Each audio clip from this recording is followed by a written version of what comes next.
Olá, tô brincando. Olá, estamos sofrendo muito para gravar esse vídeo pra vocês. Favor engajar. Curtam. Comentem. Compartilhem. Comenta se tá frio ou se tá calor onde você mora. E se o monstro do mar fosse um diagnóstico ou qualquer coisa fora do padrão? Eu sou Emira. E eu sou a Raquel. Nós somos psicólogas. E nosso filme de hoje é Luca. Nosso queridinho é o nosso segundo vídeo sobre o Luca, porque a gente queria ressaltar um outro ponto importante que o filme traz pra gente pensar, que é justamente esse. A dificuldade de lidar com o que é diferente e, principalmente, falar sobre inclusão. E esse vídeo veio porque algumas pessoas comentaram com a gente no direct e pediram pra gente falar sobre isso. Então, só pra vocês saberem que funciona. Se vocês pedirem, a gente faz. Então, vamos lá. Então a gente vai começar falando justamente sobre a questão da dificuldade que o ser humano normalmente tem de lidar com aquilo que é diferente. Então, normalmente, a gente tem medo do que é diferente. Por quê? Porque a gente não sabe o que esperar. A gente não sabe se vai ser uma ameaça, se vai ser bom, se vai ser desagradável, se vai ser ameaçador para nossa sobrevivência, enfim. Então, lá na história, a gente tem humanos com medo dos monstros marinhos e os monstros marinhos, os monstros do mar, com medo dos humanos. E por isso, né, eles acabam meio que se atacando, a princípio sem um motivo, né, ninguém iniciou ali nada, mas eles começam a viver não mais em harmonia, até que os monstros do mar percebem que eles precisam, para poder se preservar, se esconder. Então já começa por aí.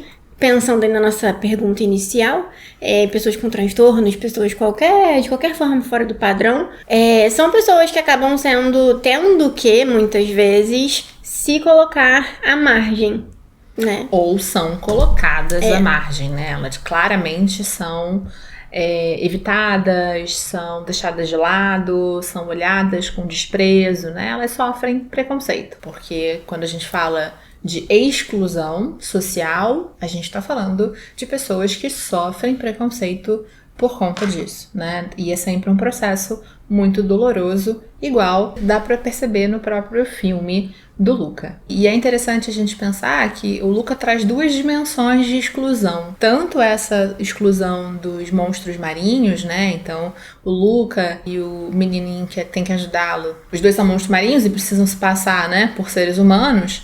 Mas também tem a menina, né, que do torneio de bicicleta lá, né?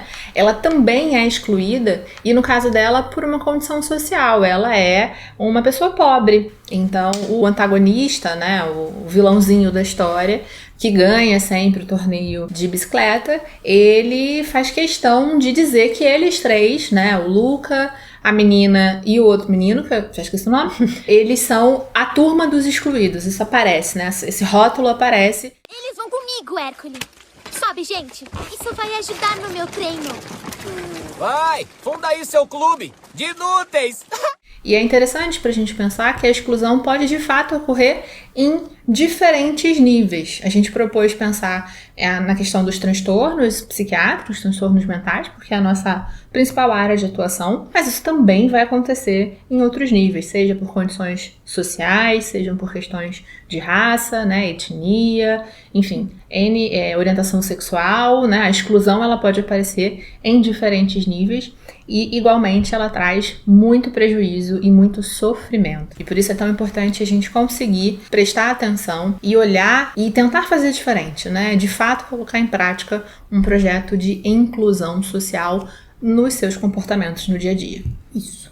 E pensando mais na nossa área, né, dos transtornos, um exemplo, né, que me veio foi que, pensando em crianças, né, do filme, a gente tem muitas vezes na escola, a gente vê aquelas crianças mais excluídas, né? Então, por exemplo, a gente vai ter crianças ali com TDAH, crianças autistas, crianças com dislexia, com deficiência intelectual, que elas são excluídas, né? Porque elas não agem da mesma maneira exatamente que as outras crianças. Então as outras crianças acabam, não é legal ficar perto dessa outra criança aqui. E aí, normalmente, a gente vai trabalhar o quê? Com conhecimento, né? Com informação. Então, não tô nem falando da sala de aula especificamente, mas como que a gente combate preconceito? Como que a gente combate a exclusão? Num primeiro momento, com conhecimento. Eu preciso conhecer aquilo que eu estou lidando com o que eu estou lidando, para que eu possa entender como funciona, entender como lidar e o que eu posso fazer. O grande problema é que muita gente hoje em dia ainda se coloca numa posição de ignorância, né? De escolher ser ignorante, de não querer aceitar o diferente, independente da gente ter muitas evidências e muita informação disponível. E aí, pensando nas escolas, né, a gente ainda tem posturas pedagógicas importantes de exclusão, postura dos familiares das outras crianças de exclusão, a velha frase de mas se eu tiver uma criança com mais dificuldade na sala de aula, a turma toda vai perder, o meu filho não vai aprender direito, né? Que é um discurso altamente discriminatório, exclusivo e excludente, né? Então é importante a gente começar a parar para pensar sobre isso e entender o que é inclusão. Muitas vezes as pessoas acham que inclusão é só dar a oportunidade da pessoa estar ali, né? Como um enfeite. E isso não é inclusão, tá, gente? A inclusão, a gente pensa, de fato, na integralidade, em que a gente consiga se adaptar, e não a pessoa ser incluída somente faça suas adaptações, mas que todo mundo consiga se adaptar para que cada um tenha as suas facilidades e as suas dificuldades respeitadas. E, embora a gente tenha poucos exemplos disso na vida real dando certo, esses exemplos eles são muito significativos. Então, quando a gente atende algum paciente que a gente consegue de fato perceber um processo inclusivo, é muito mais enriquecedor para todo mundo que está envolvido. Entretanto, ele é um processo trabalhoso. A pessoa que vai incluir, né, quem não tem o transtorno, enfim, ou qualquer coisa que a gente está falando aqui, ela precisa sair do lugar dela e parar para refletir sobre as suas próprias ações, o que infelizmente nem todo mundo quer. Não. E além das pessoas não quererem saber sobre os transtornos ou sobre se adaptar, né? Se adaptar, incluir, as pessoas também muitas vezes negam que esses transtornos existem e que essas adaptações precisam ser feitas, né? Então, além do discurso de que, se tiver uma criança com essa dificuldade na turma do meu filho, todo mundo vai se prejudicar, ainda tem o discurso de que, você vai fazer uma prova diferente para essa criança, então vai ser mais fácil a prova dela, ela vai ganhar do meu filho na competição da vida. Como assim, né? Mas enfim, se a criança que a gente tá falando em questão, ela tem dificuldades, ela tem, como a Emília falou, limitações específicas. Essas limitações, para serem respeitadas, precisam de adaptações. Então, a adaptação é uma prova diferente, mas não significa que a prova é mais fácil, né? E por que trazer isso aqui especificamente? Porque ainda tem muito estigma em relação a isso e as próprias crianças ficam com vergonha. Não, eu não quero que a minha prova seja diferente, porque o que os meus amiguinhos vão pensar? Vão falar que eu tô roubando, né? Sendo beneficiada. Que eu tô sendo beneficiada. E aí acaba que as outras crianças corroboram esse discurso, né? Porque é isso que elas escutam em casa. E aí a gente tá falando muito de criança, mas não fica só na infância, não. Então, quantas vezes a gente não ouve alguém desmerecer o outro no sentido de tá deprimido? Falta um tanque de roupa pra lavar.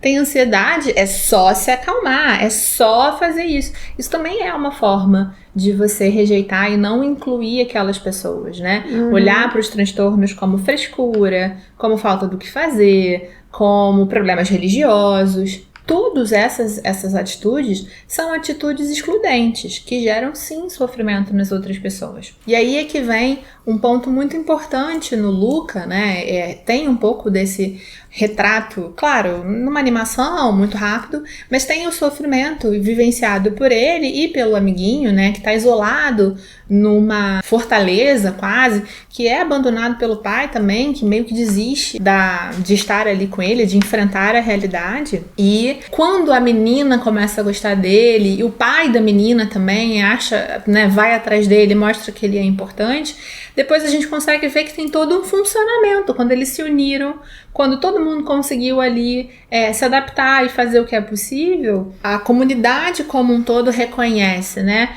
Deixa de ter medo para viver em harmonia com aquelas criaturas do mar, né? Do mesmo jeito que as criaturas do mar se abrem aos humanos, não olhando para eles já como uma fonte de perigo absurda. A gente não tá com medo! Não, mas a gente tá com medo. Todo mundo tem horror e nojo de vocês. Porque vocês são monstros! Para! Eles não são monstros! Então são o quê? Eu sei quem eles são. Sim. Ou seja, todo mundo ali teve mais informações, né? Então, aquela vila, né? Enfim, é onde eles estão, e aí aqui a gente pode estar falando de qualquer contexto da vida, se permitiu conhecer aqueles dois. Tudo bem que eles estavam fantasiados de humanos, né? Então, ninguém sabia com o que estava lidando exatamente, mas viu que, olha, não é ameaçador, não é tão diferente assim, Sim. não é esquisito, não é estranho.